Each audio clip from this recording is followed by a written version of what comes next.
Assalamualaikum warahmatullahi wabarakatuh. Alhamdulillahirabbil alamin. Allahumma shalli ala Muhammad wa ala ali Muhammad. Allahumma rabbi shrah li sadri wa yassir li amri wa hlul 'uqdatam min lisani yafqahu qawli. Amma ba'du.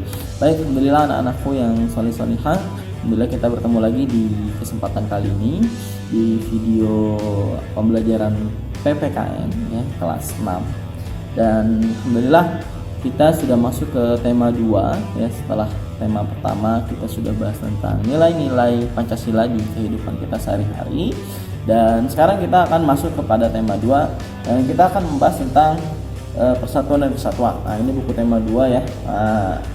Ya, kita akan bahas di sini. Nah, materinya insya Allah ada di buku, dan yang Parian sampaikan ini adalah tentang intisari-intisarinya ya. Jadi nanti kalian bisa lihat video ini dan juga bisa baca buku. Jadi satu kesatuan. Oke, berikutnya kita langsung masuk saja kepada materi ya. Untuk makna ya. Jadi makna persatuan dan kesatuan. Di sini ada slide ya. Silakan baca slide-nya ya, sambil Parian bacakan juga ya.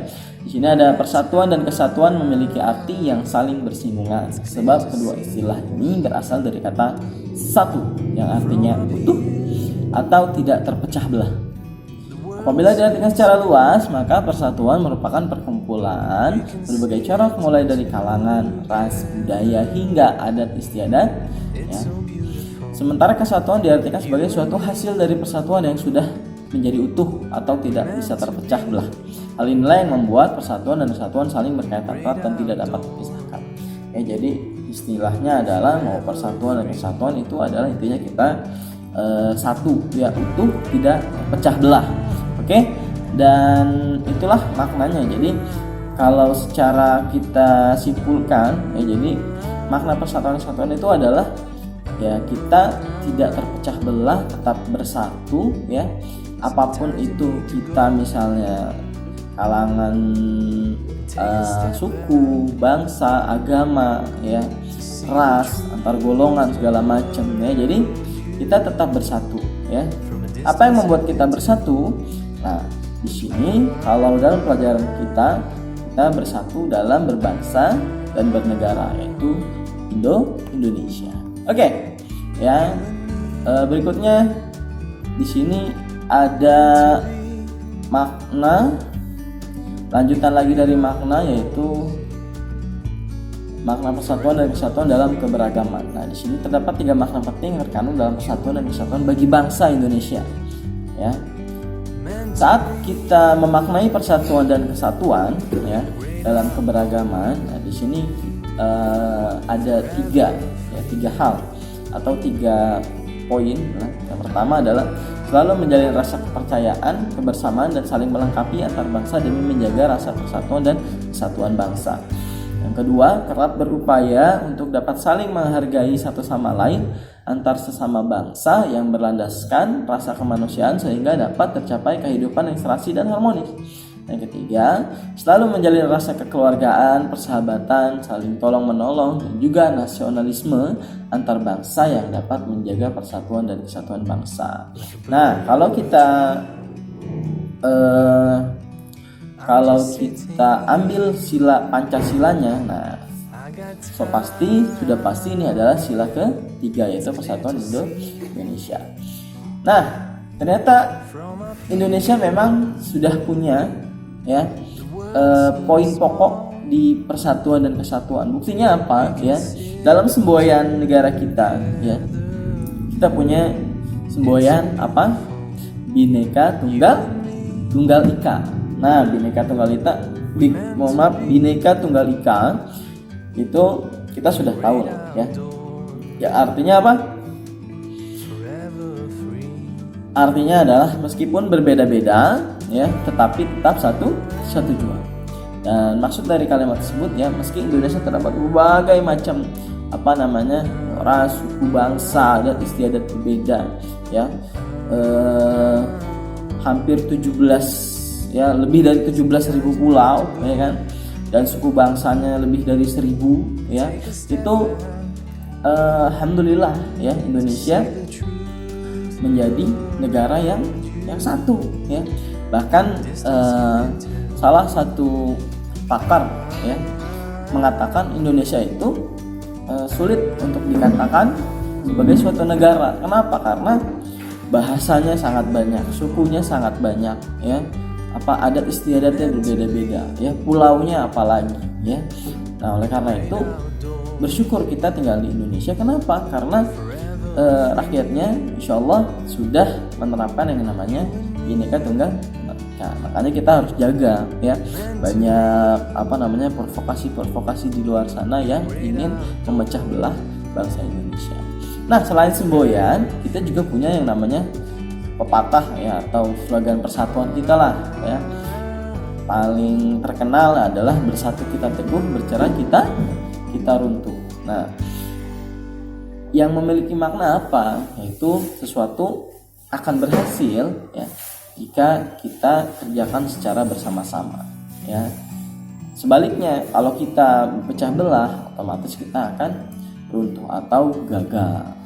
Oke, itu tadi, ya, ternyata Indonesia sudah sangat lengkap, ya, dari aplikasi persatuan dan kesatuan. Oke, sekarang kita menuju ke dampak, karena nanti kalian akan di dalam tema 2 ini, ya, kita akan membahas, kalian akan menelaah, ya, persatuan dan kesatuan yang ada dekat dalam diri kita, ya, maupun lingkungan kita, serta dampaknya, ya. Oke, yang pertama kita bahas tentang dampak persatuan dan kesatuan di lingkungan keluarga, ya. Saat kita sudah memaknai persatuan dan kesatuan dalam lingkungan keluarga, otomatis, ya, di sini ada 5 poin, ya. Yang pertama, kita saling mencintai sesama anggota keluarga, ya. Iya dong, saat kita ingin keluarga kita ingin bersatu, ya, keluarga kita ingin bahagia bersama, otomatis kita saling mencintai sama anggota keluarga, ayah, bunda, gitu kan, ada kakak, ada adik, kayak gitu. Yang kedua, mengakui keberadaan dan fungsi tiap-tiap anggota keluarga. Di sini ada orang tua, fungsinya sebagai orang tua, anak fungsinya sebagai anak, ya, punya hak dan kewajiban tersendiri, ya. Nanti kalian bisa telaah, ya, apa sih fungsi masing-masing anggota keluarga, gitu, ya kan. Dan yang ketiga itu mengembangkan sikap tenggang rasa. Kita jadi saling toleransi, tenggang rasa sesama anggota keluarga. Jangan salah, ya, bahasa toleransi, tenggang rasa itu juga harus ada di dalam keluarga kita. Kenapa? Mungkin kita sama orang lain baik gitu, tapi giliran sama adik atau kakak kita sendiri jahat, ya, atau pelit kayak gitu. Itu juga harus ditumbuhkan mulai dari lingkungan keluarga. Berikutnya, tidak memaksakan kehendak kepada orang lain. Ya, ini umum, ya, dimanapun, ya, kita berada, ya, kita tidak boleh memaksakan kehendak kita, ya, pada orang lain. Dan yang kelima di sini adalah adanya keterbukaan antar anggota keluarga. Jadi kita terbuka terhadap anggota keluarga kita.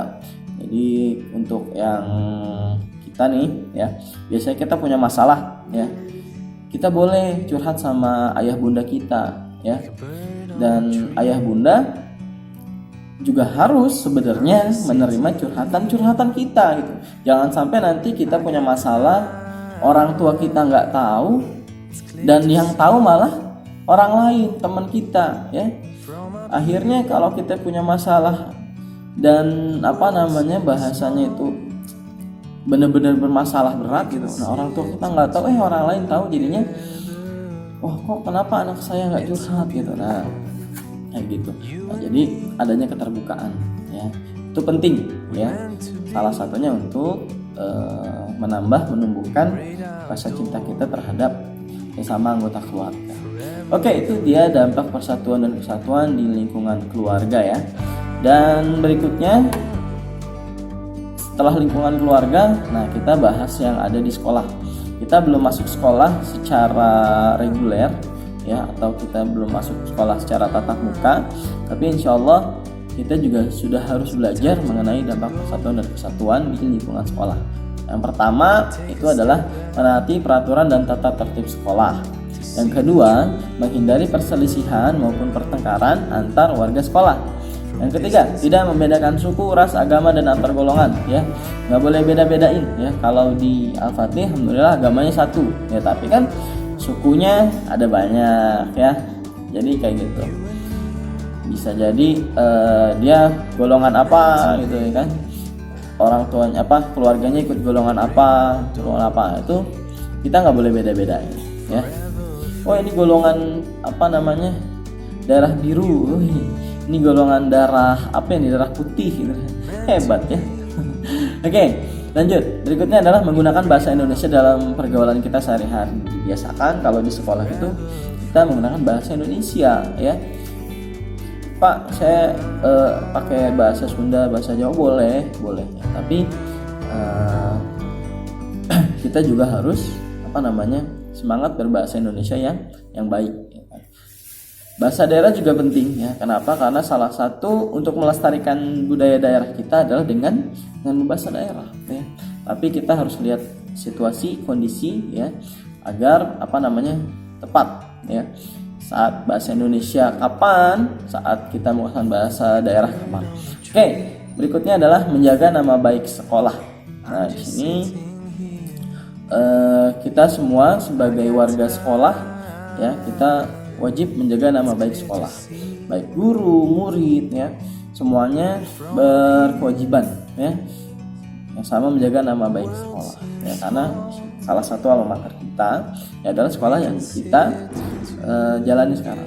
Oke. Dan berikutnya melaksanakan upacara bendera. Ini salah satu saat kita memaknai persatuan dan kesatuan di lingkungan sekolah adalah kita melaksanakan upacara bendera. Nah, di situ karena kita masih terbatas belum bisa melaksanakan upacara bendera, mudah-mudahan ya saat kita masuk nanti insya Allah kita sudah bisa melaksanakan. Oke, tadi sudah di lingkungan sekolah. Nah, sekarang ada di lingkungan masyarakat, ya. Yang pertama, kita hidup rukun dengan semangat kekeluargaan antar warga masyarakat, ya.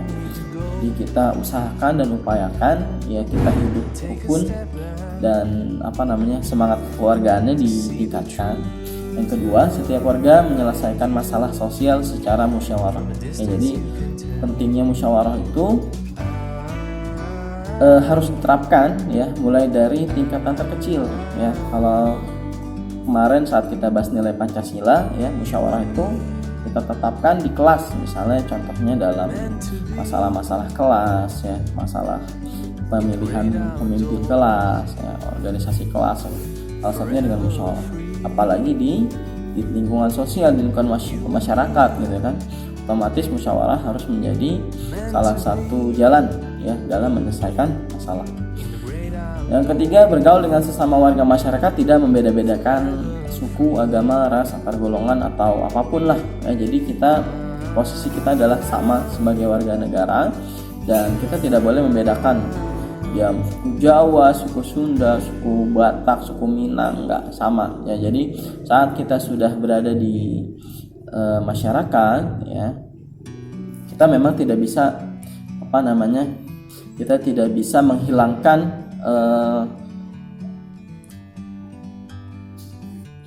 bisa menghilangkan bahasanya itu adalah suku kita, gitu ya. Jadi ya tetap aja, ya. Cuman kalau kita sudah berada di masyarakat, ya udah kita bergaul bareng, ya, melaksanakan kegiatan bareng kayak gitu. Dan yang keempat sama tadi, kita menggunakan bahasa Indonesia, ya. Ada waktunya saat kita menggunakan bahasa daerah, ada waktunya kita menggunakan bahasa Indonesia. Jangan banyak orang dengan suku berbeda kita menggunakan bahasa daerah khas suku kita aja, gitu kan. Akhirnya nanti yang lain jadi roaming, gitu kan. Dia ngomong apa sih, gitu kan, nggak ngerti, gitu. Nah kayak gitu. Jadi saat kita di tempat keramaian, tempat umum, usahakan kita menggunakan bahasa Indonesia kayak gitu. Dan yang terakhir adalah melaksanakan kerja bakti, ya. Di sini dampak persatuan dan kesatuan kita di masyarakat salah satunya adalah kerja bakti, ya. Ya, kalau kerja bakti biasanya rutin ya, dilaksanakan. Alhamdulillah bagus sekali ya. Dan ini salah satu wujud persatuan dan kesatuan, dan juga menimbulkan efek bersih ya, happy, sehat gitu. Luar biasa sekali. Oke, itu tadi sudah kita sampaikan untuk pertemuan pertama di tema kedua ini. Jadi insyaallah kita membahas tentang persatuan dan kesatuan. Oke, setelah ini nanti akan ada latihan yang akan kalian kerjakan ya, berkaitan dengan persatuan dan kesatuan ya. Sekali lagi kalian intinya adalah bagaimana kalian menelaah persatuan dan kesatuan. Oh ya, untuk materi ini, pertemuan pertama ini ya, semuanya insyaallah varian akan ambil ada di buku. Mana di buku? Nah, di buku di tema 2 ya, pertemuan pertama ini kita akan ada di halaman 10 ya, halaman 45, halaman 60 dan halaman 64. Jadi di situ kalian boleh baca ya, halaman 10, 45, 60 dan 64. Oke? Itu aja. Selamat menelaah persatuan dan kesatuan di dalam lingkungan kita, dan juga selamat belajar, dan insyaallah kita bertemu di pekan berikutnya di masih tema 2 ya, insyaallah. Oke, cukup sekian dari Farhan. Mohon maaf apabila banyak kekurangan. Billahi taufiq wal hidayah. Assalamualaikum warahmatullahi wabarakatuh.